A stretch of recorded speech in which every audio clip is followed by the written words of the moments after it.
Well, ABC 7 business commentator Richard Stern joins us now with news of a very quiet Thursday on Wall Street. Richard?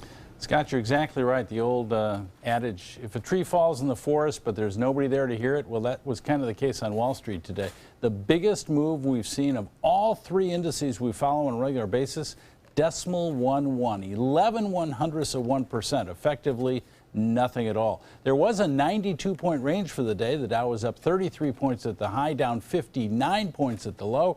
And tomorrow we're going to see the unemployment figures for the month of January. Perhaps that'll be a catalyst for an update tomorrow. We'll have to see. Let's take a look at today's non-event.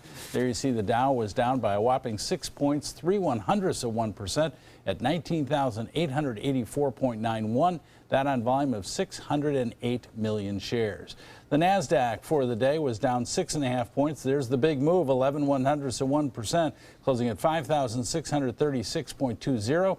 That on volume of 1,819 million shares. And the S&P also a yawn, but with an up arrow, up 6/100ths of 1%, just over 1 point at 2,280.85.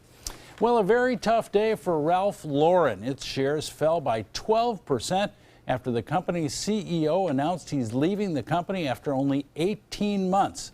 Just 18 months ago, the man was hand-selected by Ralph Lauren himself from Old Navy, where he had turned the company around. But they're certainly not turning the company around now. They've had a disagreement as to exactly the future of Ralph Lauren, and Ralph Lauren said he'll be responsible for the future until they find a new CEO. In the meantime, the company's CFO will act in that capacity. So been a tough week for several companies. Under Armour certainly had a tough week, or a tough day, and now we're seeing the same thing with Ralph Lauren. And Richard, continuing in that clothing realm, you have some news on Macy's. Yes, and some positive news, depending on your perspective, I guess. I know they're closing a store here in Sarasota, but the company's shares are up by more than 5% on rumors that they're going to be openly for sale. So I don't know how big your checkbook is, but if you want to own Macy's, it might be just the right time to make a bid. See what we can do. Pool our money. I'll join you. All right, Richard, thank you so much. You're very welcome.